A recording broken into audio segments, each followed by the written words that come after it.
Urdu audio books .com پر آپ سن رہے ہیں سیرت سرور عالم صلی اللہ علیہ وآلہ وسلم، جلد دوم، تالیف مولانا سید ابوالعلا مودودی، آواز وجیح احمد صدیقی، پروڈیوسر اظہر نیاز۔ باب نہم، حصہ 2، قصہ غرانیق کی حقیقت۔ لیکن افسوس یہ ہے کہ خود ہمارے یہاں کے مفسرین و محدثین میں بعض ایسی روایات مشہور ہو گئیں جن سے یہ نتیجہ نکلتا ہے کہ کفار نے حضور صلی اللہ علیہ وآلہ وسلم کی زبان مبارک سے جو فقرے سننے کا دعویٰ کیا تھا وہ فی الواقع حضور صلی اللہ علیہ وسلم کی زبان سے نکلے تھے، اور اس تمنا کی وجہ سے نکلے تھے کہ کسی طرح آپ صلی اللہ علیہ وآلہ وسلم کے اور کفار کے درمیان منافرت دور ہو، اور شیطان نے آپ کی اس تمنا سے فائدہ اٹھا کر یہ کلمات آپ کی زبان پر جاری کرا دیے تھے۔ قصہ یہ بیان کیا جاتا ہے کہ نبی صلی اللہ علیہ وآلہ وسلم کے دل میں یہ تمنا پیدا ہوئی کہ کاش قرآن میں کوئی ایسی بات نازل ہو جائے جس سے اسلام کے خلاف کفار قریش کی نفرت دور ہو اور وہ کچھ قریب آ جائیں، یا کم از کم ان کے دین کے خلاف ایسی سخت تنقید نہ ہو جو انہیں بھڑکا دینے والی ہو۔ یہ تمنا آپ صلی اللہ علیہ وسلم کے دل ہی میں تھی کہ ایک روز قریش کی ایک بڑی مجلس میں بیٹھے ہوئے آپ پر سورہ نجم نازل ہوئی اور آپ صلی اللہ علیہ وسلم نے اسے پڑھنا شروع کیا۔ جب آپ صلی اللہ علیہ وآلہ وسلم افریتم لات والعزی والمنات والثالثہ الاخری پر پہنچے، تلک غرانق العلا وان شفاعتہن لترجی، یہ بلند مرتبہ دیویاں ہیں، ان کی شفاعت ضرور متوقع ہے۔ اس کے آگے پھر آپ سورہ کی آیات پڑھتے چلے گئے، یہاں تک کہ جب اختتام سورہ پر آپ صلی اللہ علیہ وسلم نے سجدہ کیا تو مشرک اور مسلمان سب سجدے میں گر گئے۔ کفار قریش نے کہا کہ اب ہمارا محمد سے کیا اختلاف باقی رہ گیا، ہم بھی تو یہی کہتے تھے کہ خالق و رازق اللہ ہی ہے، البتہ ہمارے یہ معبود اس کے حضور میں ہمارے شفیع ہیں۔ شام کو جبریل آئے اور انہوں نے کہا کہ یہ آپ نے کیا کیا، یہ دونوں فقرے میں تو نہیں لایا تھا۔ اس پر آپ سخت مغموم ہوئے اور اللہ تعالیٰ نے وہ آیت نازل کی جو سورہ بنی اسرائیل میں رکوع 8 میں ہے، یعنی اے نبی، ان لوگوں نے اس کوشش میں کوئی کسر اٹھا نہ رکھی کہ تمہیں فتنے میں ڈال کر اس وحی سے پھیر دیں جو ہم نے تمہاری طرف بھیجی ہے، تاکہ تم ہمارے نام پر اپنی طرف سے کوئی بات گھڑو، پھر ہمارے مقابلے میں تم کوئی مددگار نہ پاتے۔ یہ چیز برابر نبی صلی اللہ علیہ وسلم کو رنج و غم میں مبتلا کیے رہی، یہاں تک کہ سورہ حج کی آیت 52 نازل ہوئی، جس میں حضرت صلی اللہ علیہ وآلہ وسلم کو تسلی دی گئی کہ تم سے پہلے بھی انبیاء کے ساتھ ایسا ہوتا رہا ہے کہ جب کسی نبی نے کوئی تمنا کی تو شیطان اس کی تمنا میں خلل انداز ہو گیا۔ اس طرح جو کچھ بھی شیطان خلل اندازیاں کرتا ہے اللہ ان کو مٹا دیتا ہے اور اپنی آیات کو پختہ کر دیتا ہے۔ ایک مغربی مستشرق نے کمال بددیانتی کے ساتھ یہ بات اپنی طرف سے گھڑ کر لکھ دی ہے کہ وہ شیطانی آیتیں منسوخ کر کے ان کی جگہ سورہ نجم کی آیات 21 تا 23 نازل کر دی، حالانکہ یہ قطعی بلا ثبوت بات ہے جس کے لیے کوئی حوالہ نہ اس مصنف نے دیا ہے نہ وہ دے سکتا ہے۔ ادھر یہ واقعہ سن کر حضرت صلی اللہ علیہ وآلہ وسلم کے ساتھ قریش کے لوگوں نے بھی سجدہ کیا۔ مہاجرین حبشہ تک اس رنگ میں پہنچا کہ حضرت اور کفار مکہ کے درمیان صلح ہو گئی ہے، چنانچہ بہت سے مہاجرین مکہ واپس آ گئے، مگر یہاں پہنچ کر انہیں معلوم ہوا کہ صلح کی خبر غلط تھی، اسلام اور کفر کی دشمنی جوں کی توں قائم ہے۔ یہ قصہ ابن جریر اور بہت سے مفسرین نے اپنی تفسیروں میں، ابن سعد نے طبقات میں، الواحدی نے اسباب النزول میں، موسیٰ بن عقبہ نے مغازی میں، ابن اسحاق نے سیرت میں، اور ابن ابی حاتم، ابن المنذر، بزار، ابن مردویہ اور طبرانی نے اپنے احادیث کے مجموعوں میں نقل کیا ہے۔ جن سندوں سے یہ نقل ہوا ہے وہ محمد بن قیس، محمد بن کعب قرظی، عروہ بن زبیر، ابو صالح ابو العالیہ، سعید بن جبیر، ضحاک، ابو بکر بن عبد الرحمن بن حارث، قتادہ، مجاہد، سدی، ابن شہاب زہری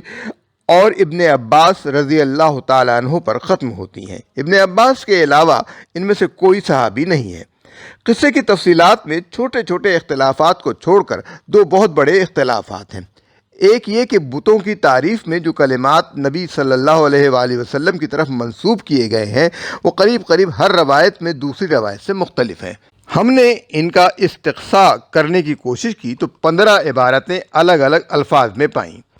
دوسرا بڑا اختلاف یہ ہے کہ کسی روایت کی روح سے یہ الفاظ دوران وحی میں شیطان نے آپ صلی اللہ علیہ وسلم پر القاء کر دیے اور آپ سمجھے کہ یہ بھی جبریل لائے ہیں۔ کسی روایت میں ہے کہ یہ الفاظ اپنی اس خواہش کے زیر اثر سہون آپ کی زبان سے نکل گئے، کسی میں ہے کہ اس وقت آپ کو اونگ آ گئی تھی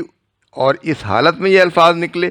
کسی کا بیان ہے کہ آپ نے قصداً کہے مگر استفہام انکاری کے طور پر کہے، کسی کا قول ہے کہ شیطان نے آپ کی آواز میں آواز ملا کر الفاظ کہہ دیے اور سمجھا گیا کہ آپ نے کہے ہیں، اور کسی کے نزدیک کہنے والا مشرکین میں سے کوئی شخص تھا۔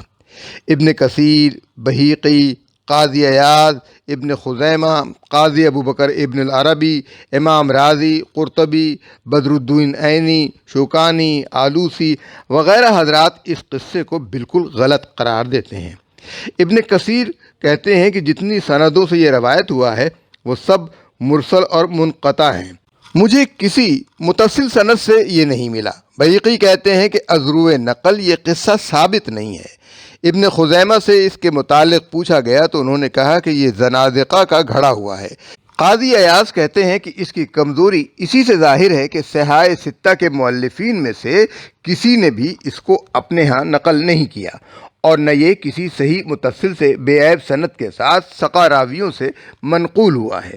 امام رازی، قاضی ابو بکر اور آلوسی نے اس پر مفصل بحث کر کے اسے بڑے پرزور طریقے سے رد کیا ہے، لیکن دوسری طرف حافظ ابن حجر جیسے بلند پایا محدث اور ابو بکر حساس جیسے نامور فقیہ اور زمخشری جیسے اقلیت پسند مفسر اور ابن جریر جیسے امام تفسیر و تاریخ و فقہ اس کو صحیح مانتے ہیں اور اسی کو سورہ حج کی آیت 52 کی تفسیر قرار دیتے ہیں۔ ابن حجر کا محدثانہ استدلال یہ ہے، سعید بن جبیر کے طریق کے سوا باقی جن طریقوں سے یہ روایت آئی ہے وہ یا تو ضعیف ہیں یا منقطع، مگر طریقوں کی کثرت اس بات پر دلالت کرتی ہے کہ اس کی کوئی اصل ہے ضرور۔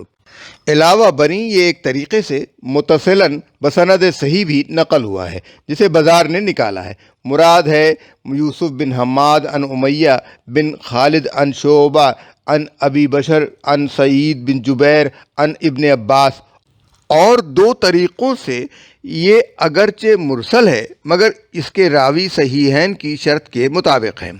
یہ دونوں روایتیں طبری نے نقل کی ہیں، ایک بطریق یونس بن یزید عن ابن شہاب، دوسری بطریق معتمر بن سلیمان و حماد بن سلمہ عن داؤد بن ابی ہند عن ابی العالیہ۔ جہاں تک موافقین کا تعلق ہے وہ تو اسے صحیح مان ہی بیٹھے ہیں، لیکن مخالفین نے بھی بالعموم اس پر تنقید کا حق ادا نہیں کیا ہے۔ ایک گروہ اسے اس لیے رد کرتا ہے کہ اس کی سند اس کے نزدیک قوی نہیں ہے۔ اس کے معنی یہ ہوئے کہ اگر سند قوی ہوتی تو یہ حضرات اس قصے کو مان لیتے۔ دوسرا گروہ اسے اس لیے رد کرتا ہے کہ اس سے تو سارا دین ہی مشتبہ ہوا جاتا ہے اور دین کی ہر بات کے متعلق شک پیدا ہو جاتا ہے کہ نہ معلوم اور کہاں کہاں شیطانی اغوا یا نفسانی آمیزشوں کا دخل ہو گیا ہو۔ حالانکہ اس نوعیت کا استدلال ان لوگوں کو تو مطمئن کر سکتا ہے جو ایمان لانے کے عزم پر قائم ہوں، مگر دوسرے لوگ جو پہلے ہی شکوک میں مبتلا ہیں یا جواب تحقیق کر کے فیصلہ کرنا چاہتے ہیں کہ ایمان لائیں یا نہ لائیں، ان کے دل میں تو یہ جذبہ پیدا نہیں ہو سکتا کہ جن جن چیزوں سے یہ دین مشتبہ قرار پاتا ہو انہیں رد کر دیں۔ وہ تو کہیں گے کہ جب کم از کم ایک نامور صحابی اور بکثرت تابعین و تبع تابعین اور متعدد معتبر راویان حدیث کی روایت سے ایک واقعہ ثابت ہو رہا ہے تو اسے صرف اس بنا پر کیوں رد کر دیا جائے کہ ان سے آپ کا دین مشتبہ ہوا جاتا ہے؟ اس کے بجائے آپ کے دین کو مشتبہ کیوں نہ سمجھا جائے جبکہ یہ واقعہ اسے مشتبہ ثابت کر ہی رہا ہے؟ اب دیکھنا چاہیے کہ تنقید کا وہ صحیح طریقہ کیا ہے جس سے اگر اس قصے کو پرکھ کر دیکھا جائے تو یہ ناقابل قبول قرار پاتا ہے، چاہے اس کی سند کتنی ہی قوی ہو یا قوی ہوتی۔ پہلی چیز خود اس کی اندرونی شہادت ہے جو اسے غلط ثابت کرتی ہے۔ قصے میں بیان کیا گیا ہے کہ یہ واقعہ اس وقت پیش آیا جب ہجرت حبشہ اولا واقع ہو چکی تھی، اور اس واقعے کی خبر پا کر مہاجرین میں سے ایک گروہ مکہ واپس آ گیا۔ اب ذرا تاریخوں کا فرق ملاحظہ کیجیے۔ ہجرت حبشہ معتبر تاریخی روایتوں کی روح سے رجب 5 بعد بعثت میں واقع ہوئی، اور مہاجرین حبشہ کا ایک گروہ مصالحت کی خبر سن کر 3 مہینے بعد یعنی اسی سال تقریباً شوال کے مہینے میں مکے واپس آ گیا۔ اس سے معلوم ہوا کہ یہ واقعہ لا محالہ 5 بعد بعثت کا ہے۔ سورہ بنی اسرائیل کی جس آیت کے متعلق بیان کیا جا رہا ہے کہ وہ نبی صلی اللہ علیہ وآلہ وسلم کے اس فعل پر بطور عتاب نازل ہوئی تھی، معراج کے بعد اتری ہے، اور معراج کا زمانہ معتبر ترین روایات کی روح سے 11 یا 12 بعد بعثت ہے۔ اس کے معنی یہ ہوئے کہ اس فعل پر 5-6 سال جب گزر چکے تب اللہ تعالیٰ نے عتاب فرمایا۔ اور سورہ حج کی آیت 52 جیسا کہ اس کا سیاق و سباق صاف بتا رہا ہے کہ سن 1 ہجری میں نازل ہوئی، یعنی عتاب پر بھی جب مزید 2-2.5 سال گزر گئے تب اعلان کیا گیا کہ یہ آمیزش تو القائے شیطانی سے ہو گئی، اللہ نے اسے منسوخ کر دیا ہے۔ کیا کوئی صاحب عقل آدمی باور کر سکتا ہے کہ آمیزش کا فعل آج ہو، عتاب 6 سال بعد، اور آمیزش کی تنسیخ کا اعلان 9 سال بعد؟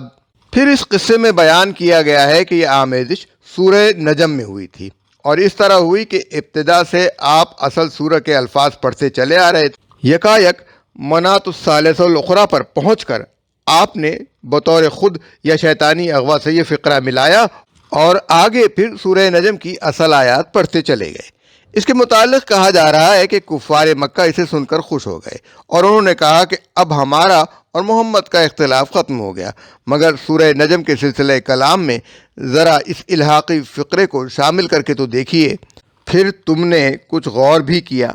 ان لات اور عزا پر، اور تیسری ایک اور دیوی منات پر، یہ بلند پایہ دیویاں ہیں، ان کی شفاعت ضرور متوقع ہے۔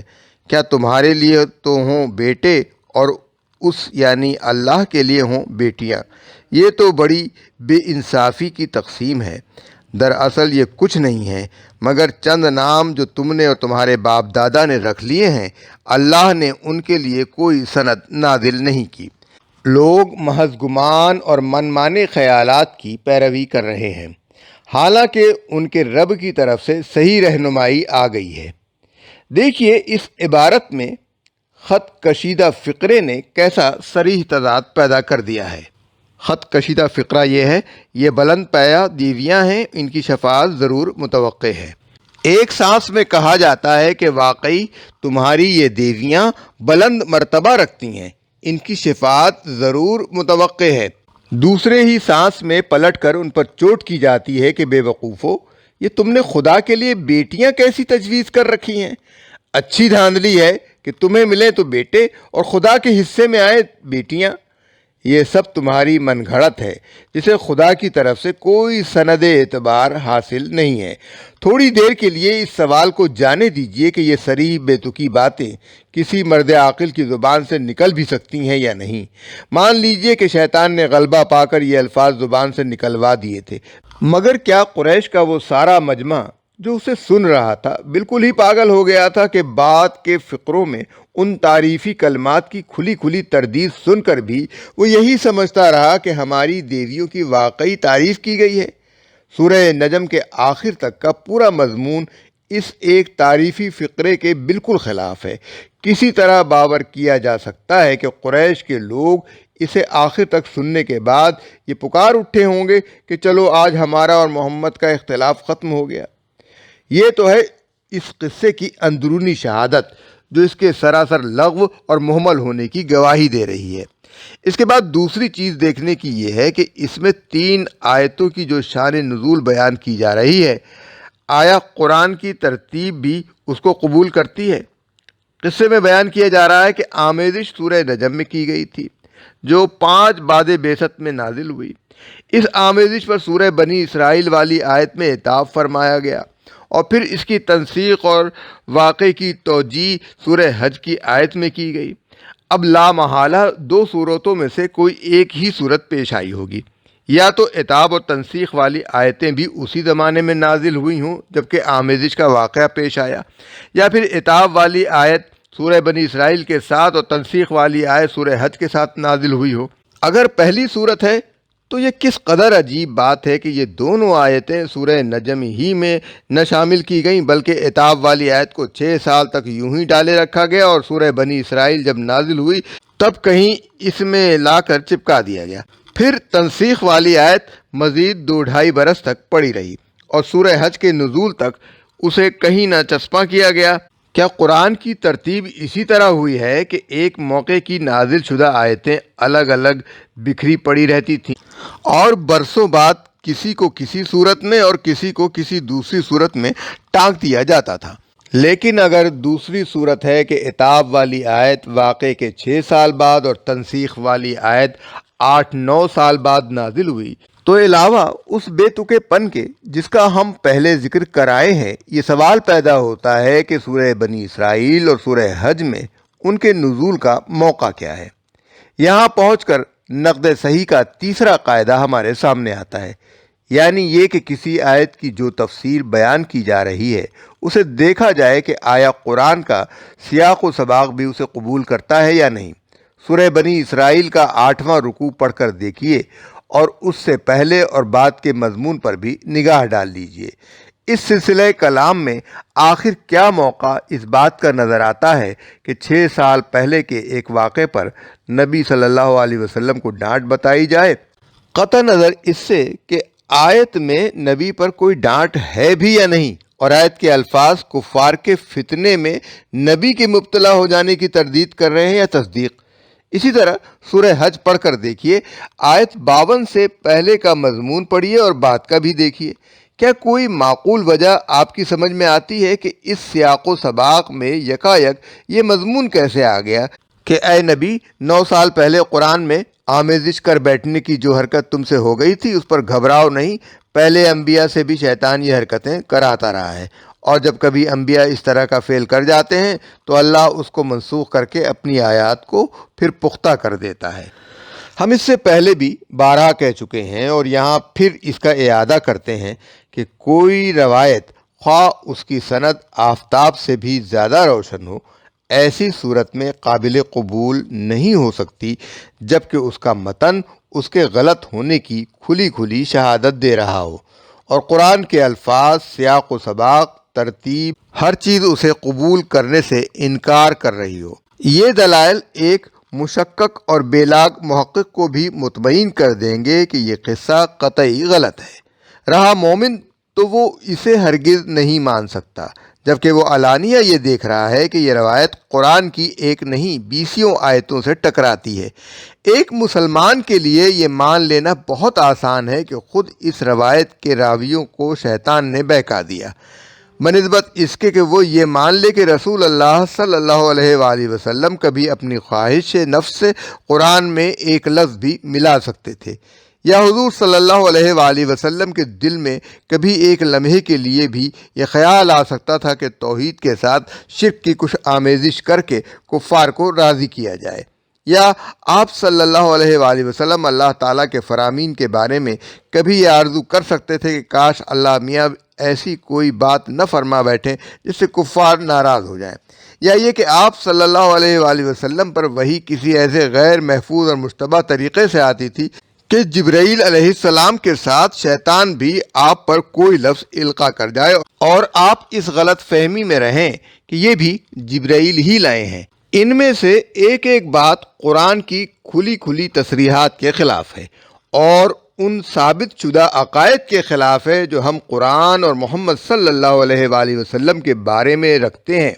خدا کی پناہ اس روایت پرستی سے جو محض سند کا اتصال یا راویوں کی ثقافت یا طرق روایت کی کثرت دیکھ کر کسی مسلمان کو خدا کی کتاب اور اس کے رسول کے بارے میں ایسی سخت باتیں بھی تسلیم کرنے پر آمادہ کر دے۔ مناسب معلوم ہوتا ہے کہ یہیں اس شک کو بھی دور کر دیا جائے جو راویان حدیث کی اتنی بڑی تعداد کو اس قصے کی روایت میں مبتلا ہوتے دیکھ کر دلوں میں پیدا ہوتا ہے۔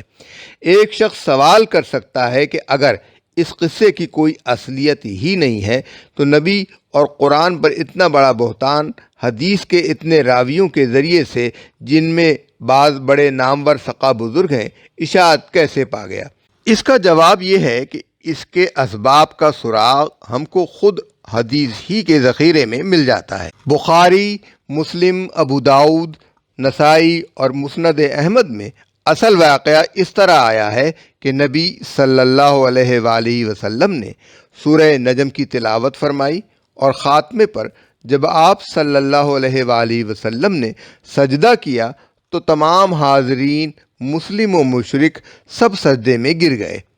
واقعہ بس اتنا ہی تھا اور یہ کوئی تعجب کی بات نہ تھی۔ اول تو قرآن کا زور کلام اور انتہائی پرتاثیر انداز بیان، پھر نبی صلی اللہ علیہ وآلہ وسلم کی زبان سے اس کا ایک ملہمانہ شان کے ساتھ ادا ہونا، اس کو سن کر اگر پورے مجمع پر ایک وجد کی سی کیفیت طاری ہو گئی ہو اور آپ صلی اللہ علیہ وآلہ وسلم کے ساتھ سارا مجمع سجدے میں گر گیا ہو تو کچھ بعید نہیں ہے۔ یہی تو وہ چیز تھی جس پر قریش کے لوگ کہا کرتے تھے کہ یہ شخص جادوگر ہے۔ البتہ معلوم ہوتا ہے کہ بعد میں قریش کے لوگ اپنے اس وقتی تاثر پر کچھ پشیمان سے ہوئے ہوں گے اور ان میں سے کسی نے یا بعض لوگوں نے اپنے اس فعل کی یہ توجیح کی ہوگی کہ صاحب ہمارے کانوں نے تو محمد صلی اللہ علیہ وسلم کی زبان سے اپنے معبودوں کی تعریف میں کچھ کلمات سنے تھے، اس لیے ہم بھی ان کے ساتھ سجدے میں گر گئے۔ یاقوت نے معجم البلدان میں لفظ عزا کے زیر عنوان لکھا ہے کہ قریش کے لوگ کعبے کا طواف کرتے ہوئے یہ الفاظ کہا کرتے تھے: واللات والعزا والمناۃ الثالثہ والاخری فانہن غرانیق العلا وان شفاعتہن ترجی۔ اس سے یہ احتمال بھی ہو سکتا ہے کہ حضور صلی اللہ علیہ وسلم کی زبان سے لات و عزا کا ذکر سنتے ہی کسی شخص نے آپ صلی اللہ علیہ وسلم کی آواز میں آواز ملا کر یہ الفاظ کہہ دیے ہوں اور دور سے سننے والوں کو اس سے غلط فہمی لاحق ہوئی ہو۔ دوسری طرف یہی واقعہ مہاجرین حبشہ تک اس شکل میں پہنچا کہ نبی صلی اللہ علیہ وآلہ وسلم اور قریش کے درمیان صلح ہو گئی ہے، کیونکہ دیکھنے والے نے آپ کو اور مشرکین و مومنین کو سب کو ایک ساتھ سجدہ کرتے دیکھا تھا۔ یہ افواہ ایسی گرم ہوئی کہ مہاجرین سب یا ان میں سے اکثر مکے واپس آ گئے۔ ایک صدی کے اندر یہ تینوں باتیں یعنی قریش کا سجدہ، اس سجدے کی یہ توجیہ اور مہاجرین حبشہ کی واپسی مل جل کر ایک قصے کی شکل اختیار کر گئیں اور بعض سقہ لوگ تک اس کی روایت میں مبتلا ہو گئے۔ انسان آخر انسان ہے، بڑے سے بڑے نیک اور ذی فہم آدمی سے بھی بسا اوقات لغزش ہو جاتی ہے اور اس کی لغزش عام لوگوں کی لغزش سے زیادہ نقصان دہ ثابت ہوتی ہے۔ عقیدت میں بیجا غلو رکھنے والے ان بزرگوں کی صحیح باتوں کے ساتھ ان کی غلط باتوں کو بھی آنکھ بند کر کے ہضم کر جاتے ہیں اور بدطینت لوگ چھانٹ چھانٹ کر ان کی غلطیاں جمع کرتے ہیں اور انہیں اس بات کے لیے دلیل بناتے ہیں کہ سب کچھ جو ان کے ذریعے سے ہمیں پہنچا ہے نظر آتش کر دینے کے لائق ہے۔